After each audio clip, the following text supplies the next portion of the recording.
तो कैसे हो बच्चा पार्टी। आज माइस्क्वेल फंक्शन में हम और तीन फंक्शंस के बारे में पढ़ेंगे। वो है instr, मिड एंड ट्रंकेट। तो हमारा पहला फंक्शन है instr। instr क्या रिटर्न करता है? Return the position of the first occurrence of substring in the string. जैसे देखो एक एग्जांपल दिया मैंने, सिलेक्ट instr इन्फॉर्मेटिक्स, 4। तो ये 4 जो सबस्ट्रिंग है इन्फॉर्मेटिक्स में कहाँ पे अकड़ हो रहा है, ये मुझे आंसर दे रहा है। कहाँ हो रहा है? 1 2 3, इसलिए मेरा आंसर आ गया 3। कई बार बच्चे लिख देते हैं 3 4 5, नहीं 3 4 5 नहीं, मुझे स्टार्टिंग पोजीशन लिखनी होती है मेरा। तो स्टार्टिंग क्या है? 3 से हो रही है, 3 आंसर आ गया। सेकंड में लिख रहा हूँ, सिलेक्ट instr कंप्यूटर कॉमा पेट। पेट सबस्ट्रिंग कंप्यूटर में कौन सी पोजीशन से स्टार्ट हो रही है? क्या कंप्यूटर में पेट होता है? कहीं पे नहीं होता, इसलिए आंसर मेरा आ गया 0। कई बार बच्चे इसमें लिख देते हैं नल। नल नहीं लिखना।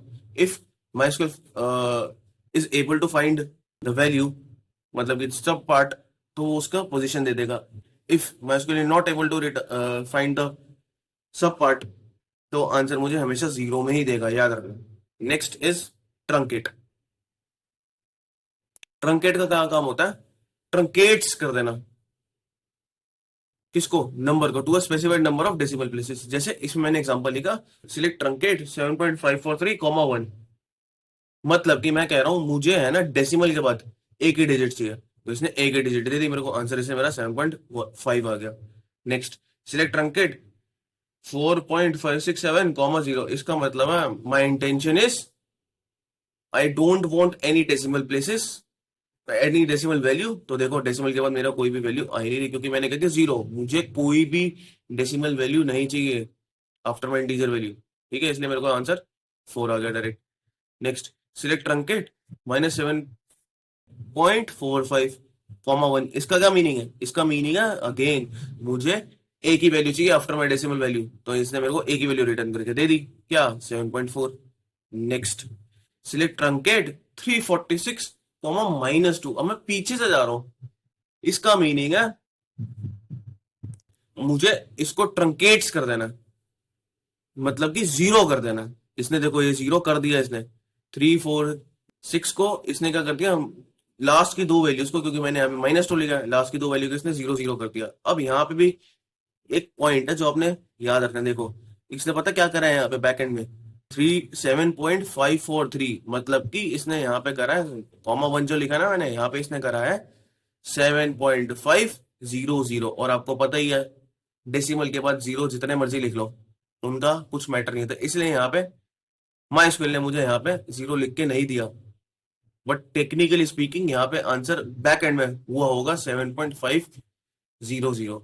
But in case of integer value, यहाँ पे मैं 0 0 हटा दूं ना, तो एकदम ही आंसर मेरा अजीब सा आ जाएगा। कैसे? देखो, अगर मेरे को किसी से 346 रुपीज लेने थे, मैंने ट्रंकेट कर दी वैल्यू, तो मतलब मुझे सिर्फ 3 रुपीज लेने हैं? नहीं, इतना दिलेर नहीं बनना आपने।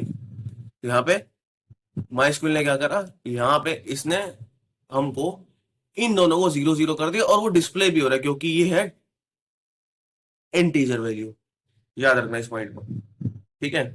अब आते हैं लास्ट फंक्शन में हमारे।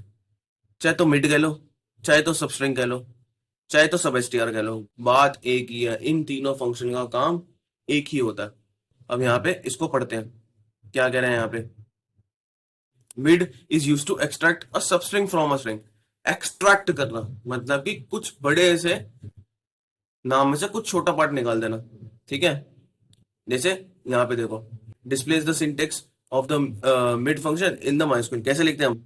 मिड लिखते हैं, देन एसटीआर, मतलब कि जो मैं स्ट्रिंग डालना चाहता हूँ उसमें से मुझे स्टार्टिंग वैल्यू लिखने की, यहां से मैं पिक करना चाहता हूँ, और लेंथ का मतलब मैं यहाँ पे कितने नंबर ऑफ लेटर्स पिक करना चाहता हूँ, ठीक है। जैसे यहाँ पे देखो, मिड हेलो वर्ल्ड 8,5, मतलब कि स्टार्टिंग फ्रॉम 8th पोजीशन मुझे 5 लेटर्स उठाने हैं, तो इसलिए मेरा आंसर यहाँ पे वर्ल्ड आएगा। Next, mid MySQL is awesome, 7। अब यहाँ पे देखो एक चीज मिसिंग है, क्या? लेंथ वाला पोर्शन मिसिंग है, तो यहाँ पे माइस्क्वेल कर देगा स्टार्टिंग फ्रॉम 7th पोजीशन, वो सारे वर्ड्स उठा देगा टिल लास्ट तक, ठीक है। इसलिए मेरा आंसर यहाँ पे आया इज ऑसम, ठीक है। अब मैं आपको प्रैक्टिकली थोड़ा इनके बारे में बताता हूँ ताकि और आपको पिक्चर क्लियर हो। हमारा पहला फंक्शन है सिलेक्ट इन str, मैंने लिखा अंडरटेकर। अंडरटेकर में टेकर की क्या पोजीशन है, मैं ये जानना चाहता हूँ। तो मुझे आंसर आ जाएगा, बता रहा है कि 6 है जी आपके अंडरटेकर में टेकर की पोजीशन।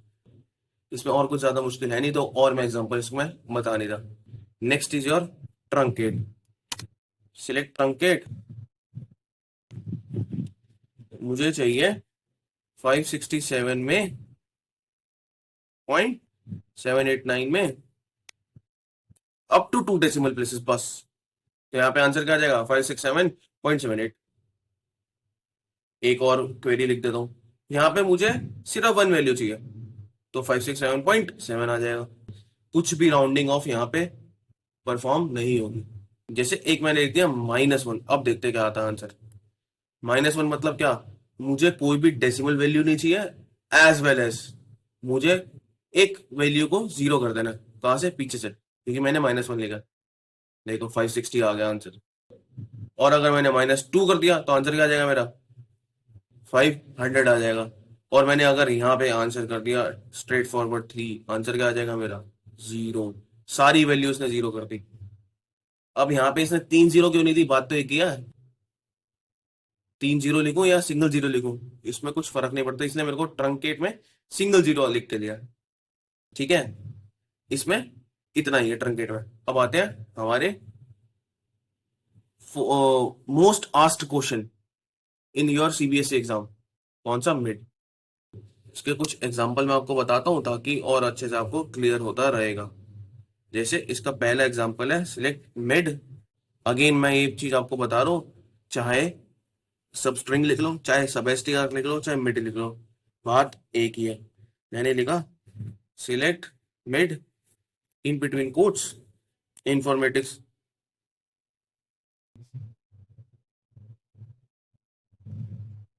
कॉमा 3। अब क्या करूंगा इसका आंसर, फॉर्मेटिक्स आ गया। देखते हैं, डिकोड करते हैं इसको। देखो मैं कह रहा हूं थर्ड पोजीशन ऑनवर्ड सब उठा लो, including the third as well, 1 2 3। देखो इसलिए मेरा आंसर फॉर्मेटिक्स आ गया। नेक्स्ट यही सेम लिखता हूँ, मैं लिखता हूँ यहाँ पे, चलो 4 लिख देता हूँ, आंसर क्या आ जाएगा मेरा, ऑर्मेटिक्स। ऑर्मेटिक्स आ गया। नेक्स्ट चलो अब मैं मिड हटा देता हूँ, सब स्ट्रिंग लिख देता हूँ, बात एक ही है। सब स्ट्रिंग लिख दिया, इसमें मैं लिख रहा हूँ 3 से 4 लेटर्स उठाने हैं, starting from third position, pick 4 letters, ये है इसका मीनिंग। देखो इसने 4 लेटर्स पिक कर लिए। नेक्स्ट मैं माइनस में भी यहाँ पे लिख सकता हूँ, जैसे मैंने कह दिया -5th पोजीशन ऑनवर्ड अब सब कुछ उठा लो। ठीक है जी, -5 इसने सब कुछ उठा लिया। देखो कैसे, -1 -2 -3 -4 -5, एक्टिस आ गया आपका आंसर। आई होप ये सब आपको चीजें समझ आ रही होंगी। एक चीज और, जैसे मैंने यहाँ पे लिख दिया